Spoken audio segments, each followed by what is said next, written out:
ಒಂದು ಹೆಜ್ಜೆ ಮಾತ್ರ ಬಾಕಿ ಇತ್ತು. ವರ್ಷಗಳಿಂದ ಕಂಡಿದ್ದಂತಹ ಕನಸು ನನಸಾಗುವ ಕ್ಷಣ ಕೂಡ ಶುರುವಾಗಿ ಬಿಟ್ಟಿತ್ತು. ಆದರೆ ಅದು ಒಂದೇ ಒಂದು ಜಾಲದಿಂದ ವಿದ್ಯಾರ್ಥಿಗಳಿಂತಹ ನಗುವೇ ಮಾಯ ಆಗಿದೆ. ಆ ನಗುವನ್ನ ಜಾಲ ಕಿತ್ಕೊಂಡಿದೆ. ಕಾರಣ ನೀಟ್ ಎಕ್ಸಾಮೇ ಕ್ಯಾನ್ಸಲ್ ಆಗಿದೆ. ಹಲವು ವರ್ಷಗಳಿಂದ ಪಟ್ಟಿದ್ದಂತಹ ಪರಿಶ್ರಮ ಕೂಡ ನೀರು ಪಾಲಾಗಿದೆ. ಹಾಗಾದ್ರೆ ಆ ಜಾಲ ಯಾವ ರೀತಿಯಾಗಿ ಆಕ್ಟಿವ್ ಆಗಿತ್ತು?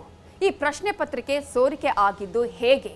ವಿದ್ಯಾರ್ಥಿಗಳ ಮನಸ್ಥಿತಿ ಈಗ ಹೇಗಿದೆ ಅನ್ನೋದರ ಜೊತೆಗೆ ತನಿಖೆ ಹೇಗೆ ಸಾಗ್ತಾ ಇದೆ ಅನ್ನುವ ಕಂಪ್ಲೀಟ್ ಡೀಟೇಲ್ಸ್ ಅನ್ನ ಇಲ್ಲಿ ಕೊಡ್ತಾ ಇದ್ದೇವೆ.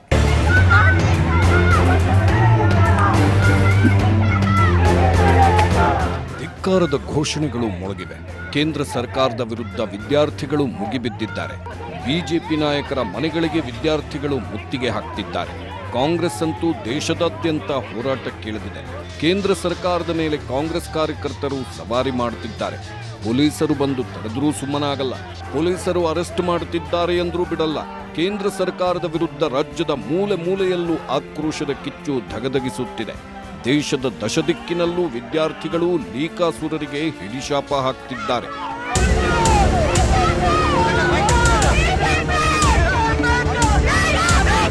ಶಿವಮೊಗ್ಗ ಸಂಸದ ರಾಘವೇಂದ್ರ ಮನೆ, ಬೆಂಗಳೂರಲ್ಲಿ ಸಂಸದ ಸುಧಾಕರ್ ಮನೆ, ಹಾವೇರಿ, ಹುಬ್ಬಳ್ಳಿ, ಚಿಕ್ಕಬಳ್ಳಾಪುರ ಹೀಗೆ ಎಲ್ಲ ಕಡೆ ನೀಟ್ ಕ್ಯಾನ್ಸಲ್ ಕಿಚ್ಚು ಹೊತ್ಕೊಂಡಿತ್ತು. ಕೇಂದ್ರದ ವಿರುದ್ಧ ಯುವ ಕಾಂಗ್ರೆಸ್ಸಿಗರು ಧಿಕ್ಕಾರ ಕೂಗಿದ್ರು. ಅದರಲ್ಲೂ ದೆಹಲಿಯಲ್ಲಂತೂ ಭಾರೀ ಪ್ರತಿಭಟನೆ ನಡೆದಿತ್ತು. ಏನ್ರಿ ಇದು ಕರ್ಮ? ನೀಟ್ ಎಕ್ಸಾಮ್ ಪಾಸ್ ಮಾಡಿದ್ರೆ ಯಾವುದಾದ್ರೂ ಒಂದು ಕಾಲೇಜಿನಲ್ಲಿ ಮೆಡಿಕಲ್ ಸೀಟ್ ಸಿಕ್ಕೇ ಸಿಗುತ್ತೆ. ಡಾಕ್ಟರ್ ಆಗೋ ಕನಸು ನನಸು ಮಾಡಿಕೊಳ್ಳಬಹುದು. ನೀಟ್ ಪರೀಕ್ಷೆಯಲ್ಲಿ ಟಾಪರ್ ಆದ್ರೆ ಸೀಟ್ ತಾನಾಗಿಯೇ ಹುಡುಕಿಕೊಂಡು ಬರುತ್ತೆ. ತನಗೆ ಬೇಕಾಗಿರುವ ಕಾಲೇಜಿನಲ್ಲಿ ಸೀಟ್ ಸಿಗುತ್ತೆ ಅಂತ PUC ಎಕ್ಸಾಮ್ ಮುಗೀತಾ ಇದ್ದಂತೆ ಕೆಲ ವಿದ್ಯಾರ್ಥಿಗಳು ನೀಟ್ ಎಕ್ಸಾಮ್ಗೆ ಪ್ರಿಪೇರ್ ಆಗಿದ್ರು. ಕೆಲವರು ಕಾಲೇಜಿಗೆ ಹೋಗುತ್ತಿರುವಾಗಲೇ ನೀಟ್ ಕಡೆ ಗಮನ ಕೊಟ್ಟಿದ್ರು. ಇಷ್ಟೆಲ್ಲ ಪ್ರಿಪೇರ್ ಆಗಿ, ಇಷ್ಟೆಲ್ಲ ಕಷ್ಟಪಟ್ಟು ಎಕ್ಸಾಮ್ ಅಟೆಂಡ್ ಮಾಡಿ ಪಾಸ್ ಆಗೋ ಎಲ್ಲ ಸಾಧ್ಯತೆ ಇತ್ತು. ಈಗ ನೋಡಿದ್ರೆ ಈಗಾಗಲೇ ನಡೆದಿರೋ ನೀಟ್ ಎಕ್ಸಾಮ್ ಕ್ಯಾನ್ಸಲ್ ಆಗಿದೆ ಅಂದ್ರೆ ಹೇಗೆ ಅಂತ ವಿದ್ಯಾರ್ಥಿಗಳು, ಪೋಷಕರು ಕಂಗಾಲಾಗಿ ಬೀದಿಗಿಳಿದಿದ್ದಾರೆ. ಈಗ 25 ಲಕ್ಷ ಮಕ್ಕಳ ಮಾನಸಿಕ ಸ್ಥಿತಿ, ಅವ್ರು ಮತ್ತೆ ಪ್ರಿಪೇರ್ ಆಗೋದು.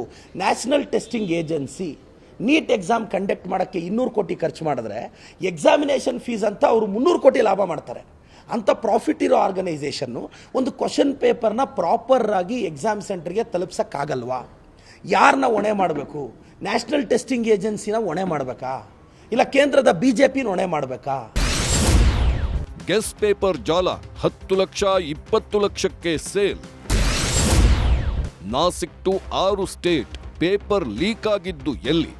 ಈ ಪೇಪರ್ ಲೀಕ್ ದಂಧೆಯ ಕಿಂಗ್ ಪಿನ್ಗಳು ಮೊದಲು ಮಹಾರಾಷ್ಟ್ರದ ನಾಸಿಕ್ನಲ್ಲಿ ಸಭೆ ನಡೆಸಿದ್ದರು.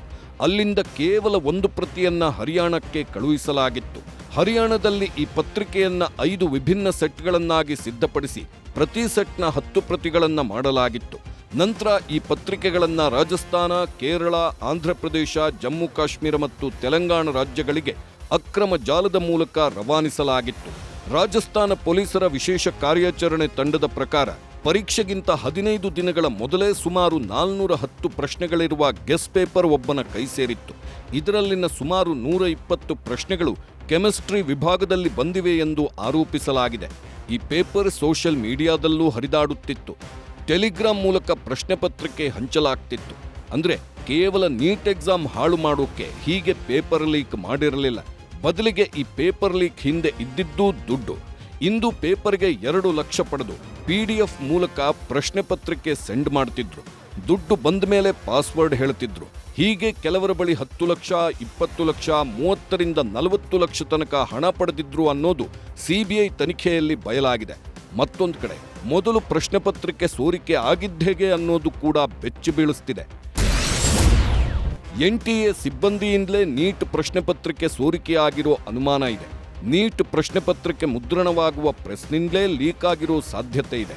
ಅದು ಕೂಡ ನಾಸಿಕ್ ಪ್ರೆಸ್ನಲ್ಲಿ ನೀಟ್ ಪ್ರಶ್ನೆ ಪತ್ರಿಕೆ ಪ್ರಿಂಟ್ ಆಗಿತ್ತು. ಆ ನಾಸಿಕ್ ಪ್ರೆಸ್ಗೆ ಹೈ ಸೆಕ್ಯೂರಿಟಿ ಇದ್ರು. ಸೋರಿಕೆಯಾಗಿದ್ದು ಹೇಗೆ ಅನ್ನೋದನ್ನ CBI ತನಿಖೆ ನಡೆಸಿತ್ತು.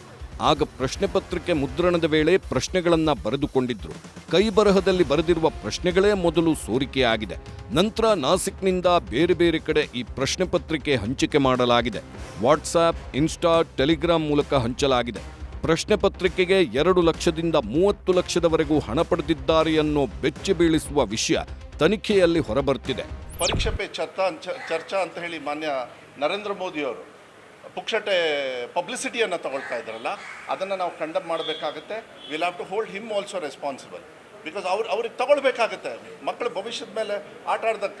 ಈಗ ನಿಮಗೆ ಯಾರು ದೇವೇಂದ್ರ ಪ್ರಧಾನ ಯಾರು ಅವರು ಶಿಕ್ಷಣ ಸಚಿವರು ಧರ್ಮೇಂದ್ರ ಪ್ರಧಾನ್ ಅವ್ರ ಕೈಗೆ ಸಿಗಲಿಲ್ಲ, ಆಫೀಸರ್ ಸಿಗ್ತಾರೆ. ಹಂಗಾದ್ರೆ ನರೇಂದ್ರ ಮೋದಿ ಅವರು ಪರೀಕ್ಷೆ ಟೈಮಲ್ಲಿ ಬಂದ್ಬಿಟ್ಟು ನಿಮ್ಮ ಭಾಷಣ ಮಾಡ್ಕೊಂಡು ಕೂತ್ಕೋತಾರಲ್ಲ, don't you think Narendra Modi ಅವರು ಇದಕ್ಕೆ ಉತ್ತರ ಕೊಡಬೇಕು?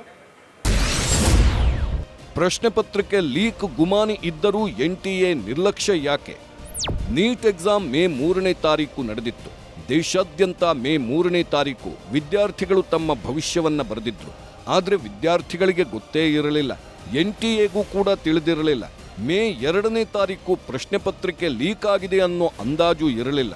ಆದರೆ ಎಕ್ಸಾಮ್ ನಡೆದ ಬಳಿಕ ನೀಟ್ ಪ್ರಶ್ನೆ ಪತ್ರಿಕೆ ಲೀಕ್ ಆಗಿದೆ ಅನ್ನೋದು ಮೆಲ್ಲಗೆ ಹೊಗೆಯಾಡಿತ್ತು. NTA ತನಕವೂ ತಲುಪಿತ್ತು.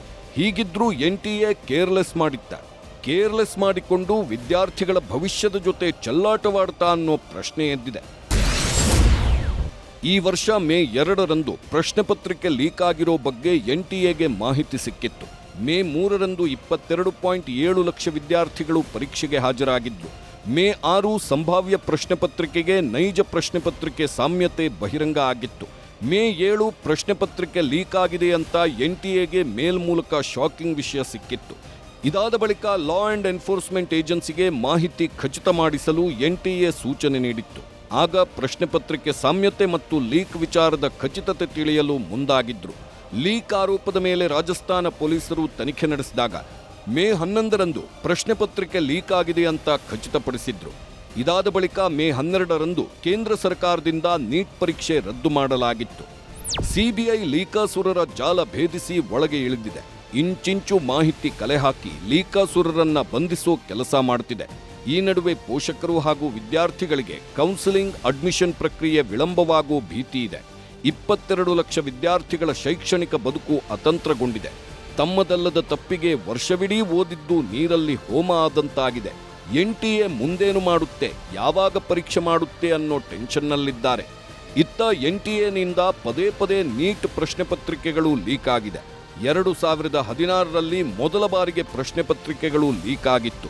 2021, 2024ರಲ್ಲೂ ಪ್ರಶ್ನೆ ಪತ್ರಿಕೆಗಳು ಸೋರಿಕೆಯಾಗಿತ್ತು. 2024ರಲ್ಲಿ ಪ್ರಶ್ನೆ ಪತ್ರಿಕೆ ಲೀಕ್ ಆಗಿ CBI ತನಿಖೆಯಾದ್ರೂ NTA ಬುದ್ಧಿ ಕಲಿತಿಲ್ಲ. ಕೇಂದ್ರ ಸರ್ಕಾರ ಕೂಡ NTA ವಿರುದ್ಧ ಕ್ರಮ ತೆಗೆದುಕೊಂಡಿಲ್ಲ. ಕೇಂದ್ರ ಸರ್ಕಾರ ಸೀರಿಯಸ್ ಆಗಿ ತೆಗೆದುಕೊಂಡಿಲ್ಲ ಅಂತ ದೇಶದೆಲ್ಲೆಡೆ ಆಕ್ರೋಶ ಸ್ಫೋಟಗೊಂಡಿದೆ.